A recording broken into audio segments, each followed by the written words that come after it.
สบายดีพบกับผู้บ่าวขี้ขาดมื้อนี้เฮ็ดยังไงกินเฮ็ดเบิ่ง2 อันเบิ่งเอารถ ไปดอกเอานะลองเบิ่ง บ่ไล่ ได้กินแซ่บบ่เผ็ดนะ เฮ็ด จะเผาช้าๆ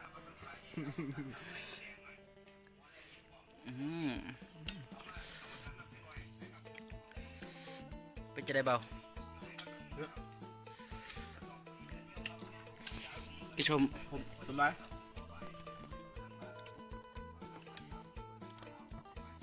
ขี้ขาดเนาะขี้ขาดไปเก็บใหม่ราคามันก็ลายอยู่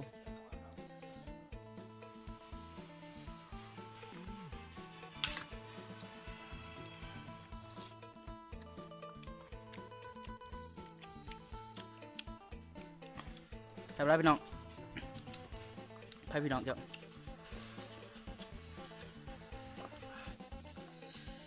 ผู้บ่าวขี้ขานกินปักเทียมเนาะคนว่าดียัง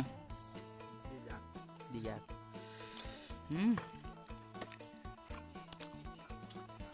ครับ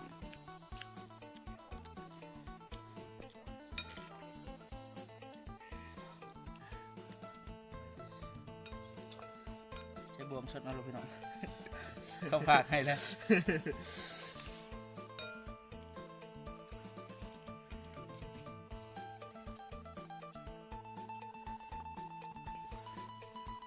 กลับไปเลย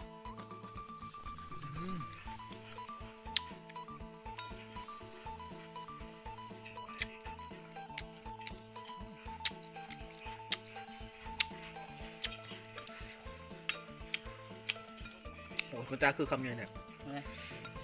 เอาใต้เนี่ยกระสอบ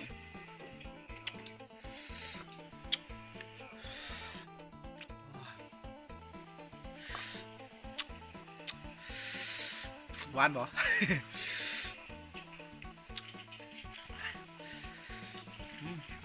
สุดยอดบ่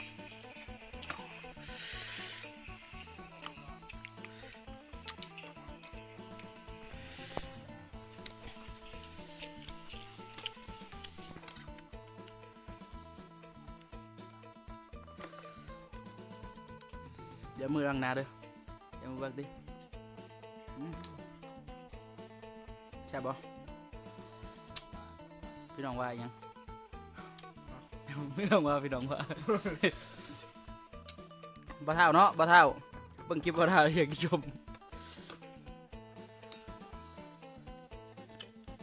บ่เท่ากินหอมเนาะน้องบ่มีหอมกินผักเทียมนี่เนาะ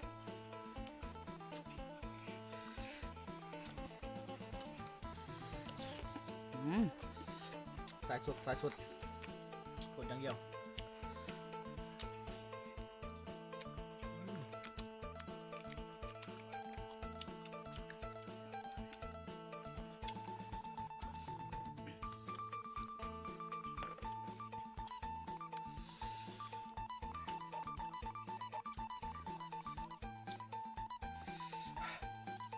นี่เนาะ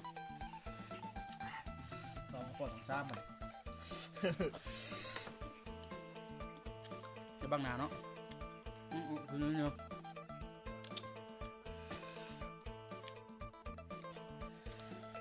เขากินหัวหอมเนาะนี่กินหัวเทียม เพื่อให้ เอาเดี๋ยวเผา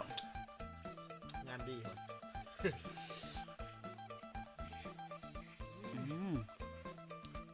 ไปจะได้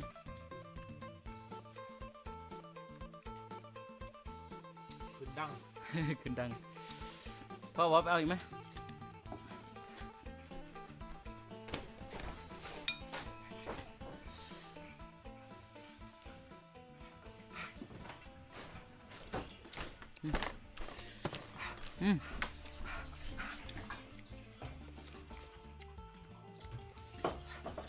น้องเลย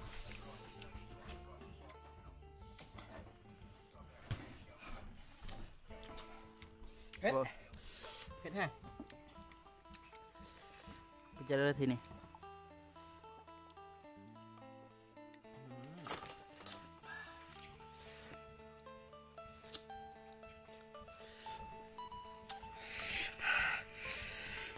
ว้าคุณดาวเพชรคักตัว ฮะ 2เงียบเลย บ่เคยกินจะเทื่อได้พี่ดอกมือกล่องพากิน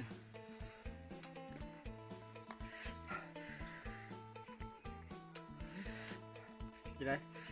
คือดังวะ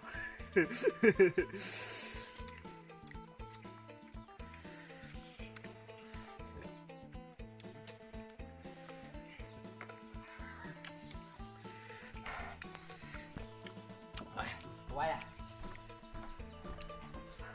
เรากินหัวหอมเนาะกินบักเทียมกันสิต่างกับต่างหมูอยู่เหรออิ่มบ่อิ่มเอิ้งอิ่มหรือบ่ฮะ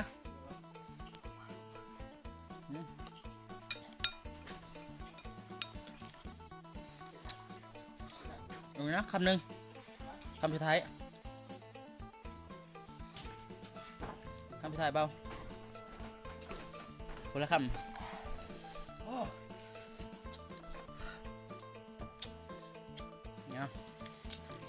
เอาเทียมประมาณหัวหอม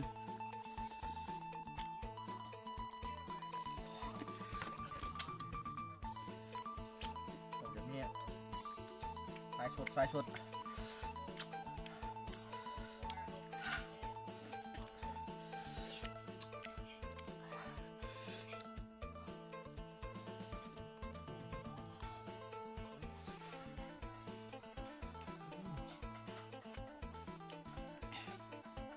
ก็เทียมยัดเข้าเบิ้ง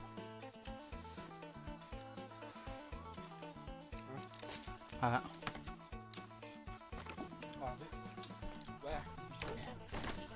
เอาพี่น้องบรรยากาศฝนตกกินชม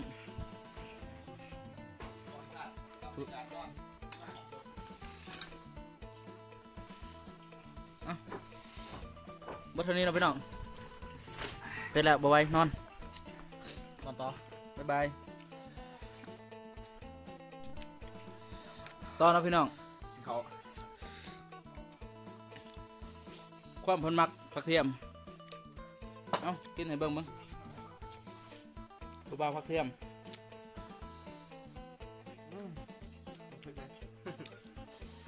ผักเทียมอ่างเบิ่งอ่างกล่องเบิ่ง เทียม ได้จะกินชำใดเนี่ย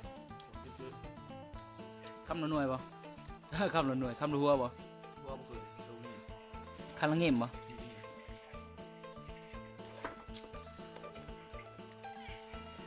จะมักขนาดเนาะ เดี๋ยวเช้านี่ประมาณกว่ามิล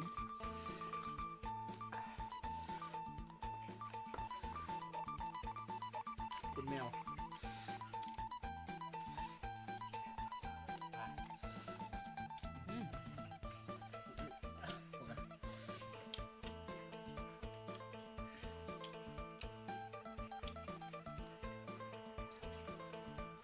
ยังปนกินกับผักเทียมกระแสบ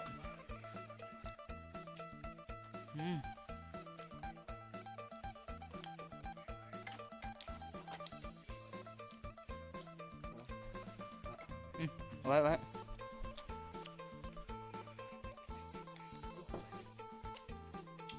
ให้เบิ่งคำเดียวคำหนึ่งคำหนึ่ง ไว้แล้ว คำหนึ่งกันเปล่า ไม่เอา เนาะ หาหัว เอ้าจบคือไปเลยเนาะเฮ็ดเพื่อวะ